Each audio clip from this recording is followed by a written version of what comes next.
Hello साथीहरू नमस्कार। यो हो मेरो गाउँ मेरो चिनारी।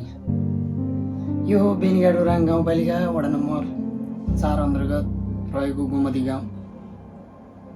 म यही गाउँमा जन्मेँ, यही गाउँमा हुर्केँ, यही गाउँमा पढेँ बढेँ खेल्दै अहिले धेरै कुरा सिक्दैछु।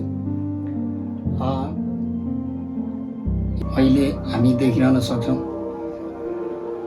यो गाउँको मुख्य पेसा भनेको चाहिँ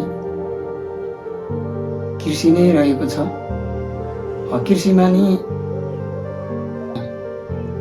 गुलबडा खेती, अन्य विभिन्न सिमी बोडी विभिन्न खालका तरकारीहरू उत्पादन हुन्छन् र पशुपालन अन्तर्गत बाख्रा पालन, भैँसी, गाई गोरु पनि पाल्छन्, हामी अहिले देख्न सक्छौँ। र यसै गाउँका विभिन्न पेसामा आबद्ध मानिसहरू छन्। ती युवा कलाकार पनि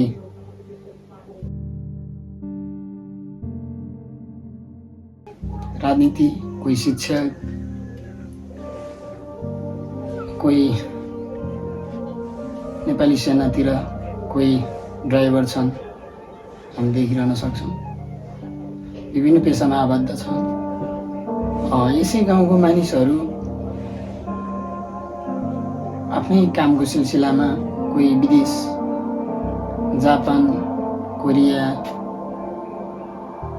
साउदी, दुबई, कतार समेत गएका छन्। यो हो हिउँद महिनाको दृश्य। हिउँद महिनामा हामी यसरी देख्न सक्छौँ मेरो गाउँलाई।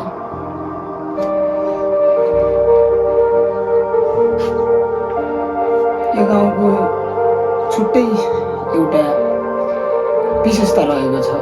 जुन गाउँ हो यहाँ एउटै जातका मानिसहरू बस्छन्, जुन मगर। आफ्नै भाषा छ, आफ्नै संस्कृति, आफ्नै पहिचान बोकेको यो गाउँ हो।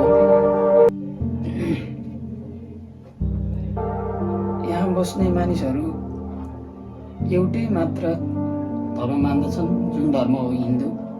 विभिन्न समस्या पर्दाखेरि यसरी जुट्छन्, सल्लाह गर्छन्। विभिन्न चाडपर्वमा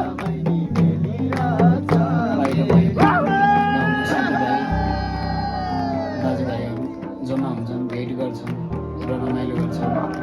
हाम्रो दाइहरू एकदम जोसका साथ, रमाइलोको साथ विभिन्न चाडपर्वमा जम्मा भएर गरेको यो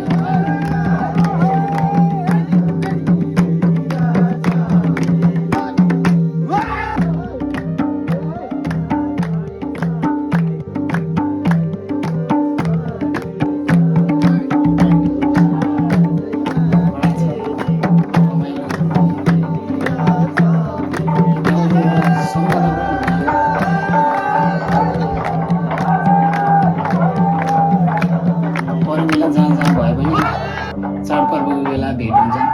र यो गाउँको विशेष अर्को छुट्टै पहिचान भनेको आफ्नै मगर बाजा रहेको छ। त्योभन्दा अघिल्लो पुस्ताबाट हाम्रो पुस्तामा फेरि हाम्रो गाउँ नजिकै एउटा मन्दिर रहेको छ, जुन मन्दिरमा यो डोली भएर पूजाआजा गर्ने क्रममा गइरहेको बाजा आफ्नै मगर बाजा अहिले युवा पुस्तामा आइपुगेको छ, जुन हामी देख्न सक्छौँ।